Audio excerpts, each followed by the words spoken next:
Hello guys, welcome back. आज हम बात करने वाले हैं कंप्यूटर साइंस के फील्ड में इंडियन कंट्रीब्यूटर डॉक्टर सरताज साहनी सर के बारे में। तो ये जो फ़ोटो है ये आप देख सकते हैं, ये हैं डॉक्टर साहनी। और जो आपके सिलेबस में ये जो टॉपिक है इनके ऊपर आपको शॉर्ट नोट लिखने के लिए आ सकता है। ठीक है, तो इनके डिटेल्स जो हैं हम कि एजुकेशन कहाँ हुआ, ये किस फील्ड से हैं और इनका क्या क्या कंट्रीब्यूशन रहा है वो हम डिस्कस करेंगे।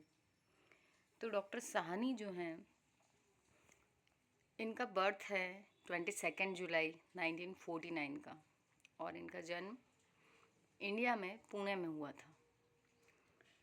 ये डेट मेरे लिए याद रखना बहुत आसान है क्योंकि मेरा बर्थडे आता है 21 जुलाई को और सर का बर्थडे है 22 जुलाई। ठीक है, तो जब हम ऐसी चीज़ों को पढ़ें तो हम को रिलेट करके यदि पढ़ते हैं तो ज़्यादा समय तक याद रहती है। उसके अलावा आप एज ए टॉपिक ना पढ़ें, हम इनको एज ए पर्सन समझने की कोशिश करते हैं और इनके कंट्रीब्यूशन को समझने की कोशिश करते हैं। चलिए, तो ये कंप्यूटर साइंटिस्ट हैं और यूनाइटेड स्टेट बेस्ड हैं क्योंकि अपनी सर्विसेज जो हैं ये टीचिंग फील्ड में हैं, ये प्रोफेसर हैं और ये यूनाइटेड स्टेट्स में अपनी सर्विसेज दे रहे हैं टीचिंग वाली। तो इसलिए इनको हम कह रहे हैं कि, और इनका जो पीएचडी है वो भी वहीं से हुआ है, इसीलिए यहाँ पर इनके लिए लिखा है कि यूनाइटेड स्टेट बेस्ड हैं। और इनका जो मेन कंट्रीब्यूशन है वो है आपके डेटा स्ट्रक्चर्स के फील्ड में। तो ये भी आपको याद रह जाएगा क्योंकि आपका जो पेपर टाइटल है उसका नाम भी क्या है, प्रोग्रामिंग मेथडोलॉजी के बाद डेटा स्ट्रक्चर्स ही लिखा है। तो आपको ये ध्यान रखना है कि डॉक्टर साहनी का कंट्रीब्यूशन मेनली किस फील्ड में है, डेटा स्ट्रक्चर में। So he is a distinguished professor in department of computer and information science. तो अब ये जो है ये अभी करंटली कहाँ पर काम कर रहे हैं, तो ये करंटली हैं यूनिवर्सिटी ऑफ फ्लोरिडा में। और वहाँ पर ये किस डिपार्टमेंट में कर रहे हैं काम, ये कर रहे हैं आपकी department of computer and information science में एंड इंजीनियरिंग। ठीक है, फ़ोटो इसलिए देख रहे हैं हम यहाँ पर कि कई बार पिक्टोरियल भी जब हम देखते हैं तो हमें याद रहती है ना। अब इनके एजुकेशन की यदि बात करें तो इन्होंने बीटेक किया है इलेक्ट्रिकल इंजीनियरिंग में आईआईटी कानपुर से। इसके बाद उन्होंने जो है अपना ग्रेजुएशन या हम जिसको पीजी कहते हैं वो इन्होंने किया है कॉर्नेल यूनिवर्सिटी यूएसए से। ठीक है, और फिर इन्होंने पीएचडी किया है, पीएचडी परस्यू किया है इन्होंने 1973 में। अच्छा, ये जो है ये रिसर्च के फील्ड में बहुत एक हम महारथी जिसको बोलते हैं वो है, क्योंकि इनके बहुत सारे हंड्रेड्स ऑफ रिसर्च पेपर्स जो हैं वो पब्लिश हो चुके हैं। इनके रिसर्च पेपर पब्लिश करना एक ईजी बात नहीं होती है ना। कई बार सिर्फ 2 या 4 रिसर्च पेपर पब्लिश करने में भी काफ़ी परेशान हो जाते हैं लोग। तो इन्होंने हंड्रेड्स मतलब अराउंड 480 प्लस इनके जो हैं रिसर्च पेपर्स हैं जो पब्लिश हो चुके हैं। उसके अलावा इन्होंने टेक्स्ट बुक्स भी लिखी हैं अराउंड 15। और जो इनका रिसर्च पब्लिकेशन है, अब ये आपको जो याद रखना है ये भी, ये जो 4, क्योंकि अभी तक का तो सब कुछ ईजी था है ना। अभी ये जो यहाँ पर इनके फील्ड्स के बारे में बात कर रहे हैं ये याद रखना इसलिए ज़रूरी है क्योंकि कंट्रीब्यूशन भी तो बताना है हमें। तो इनका जो है पब्लिकेशंस मेनली किस में है, design and analysis of efficient algorithms, data structures, parallel computing, interconnection networks, design automation और मेडिकल एल्गोरिदम के फील्ड में इनका बहुत सारे पब्लिकेशंस हैं।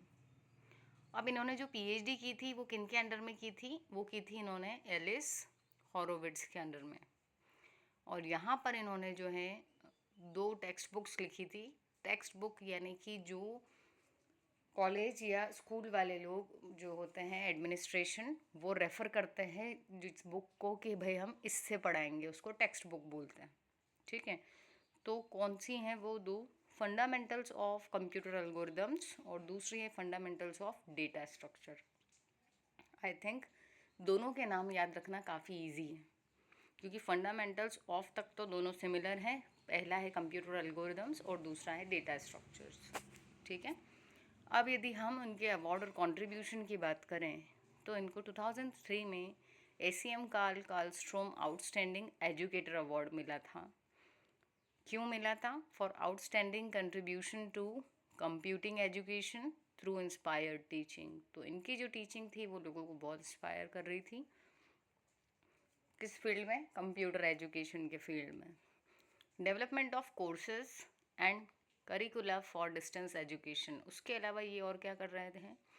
ये जो है लोगों को इंस्पायर करने के साथ साथ ही कोर्सेज को डेवलप और डिज़ाइन कर रहे हैं कि भाई सिलेबस ऐसा होना चाहिए, उसमें ये टॉपिक्स होने चाहिए, ये वाला टॉपिक पहले आना चाहिए, ताकि बंदा फिर सेकंड टॉपिक जब पढ़े तो वो इससे कोरिलेट कर पाए। ये सारी चीज़ें। Contribution to professional societies. जो प्रोफेशनल्स हैं इस फील्ड में, एजुकेशन में, उनकी जो सोसाइटीज़ होती हैं उसमें भी बहुत कंट्रीब्यूशन है, क्योंकि सर का रिसर्च बहुत बढ़िया है, तो उनके रिसर्च से दूसरों को भी सीखने को मिल रहा है। ठीक है। And authoring significant text books in several areas including discrete maths, data structures, algorithms and parallel distributed computing. उसके बाद में यदि हम पेटेंट्स की बात करें तो इनके पास में 15 यूनाइटेड स्टेट्स के पेटेंट्स हैं। पेटेंट वर्ड आप सब आई थिंक समझते होंगे, है ना, कि कोई ऐसा काम, कोई ऐसी अचीवमेंट जो आपने जिसको बहुत मेहनत से अचीव किया है, एंड देन हम उसका पेटेंट ले लेते हैं। ठीक है, कि भैया ये जो है ये इन्वेंशन मैंने किया है। ठीक, तो ऐसा एक नहीं, टोटल 15 पेटेंट्स हैं।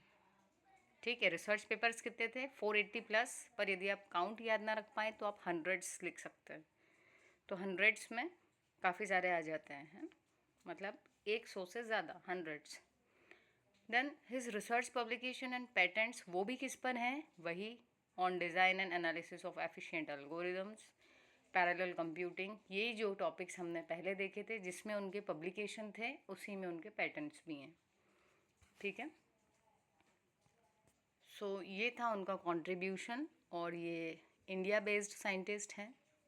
ठीक है, क्योंकि इनकी बर्थ इंडिया के पुणे में हुई थी, और इनका इनिशियल एजुकेशन जो था, या हम बीटेक की बात करें तो ये कहाँ से हुआ था? आईआईटी कानपुर।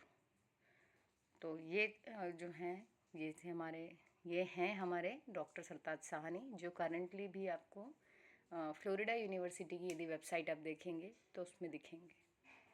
ठीक है। आई होप आपको ये वीडियो समझ में भी आया होगा और पसंद भी आया होगा। तो यदि आपको समझ में आया है तो अपने दूसरे फ्रेंड्स के साथ ज़रूर शेयर करें, भले ही वो किसी भी कॉलेज के हों, लेकिन यदि उनके सिलेबस में है तो आई थिंक ये वीडियो उनको भी हेल्प करेगा।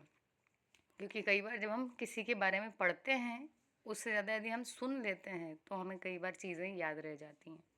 ठीक। सो ओके गाइस, मिलेंगे अपने नेक्स्ट वीडियो में। Thank you.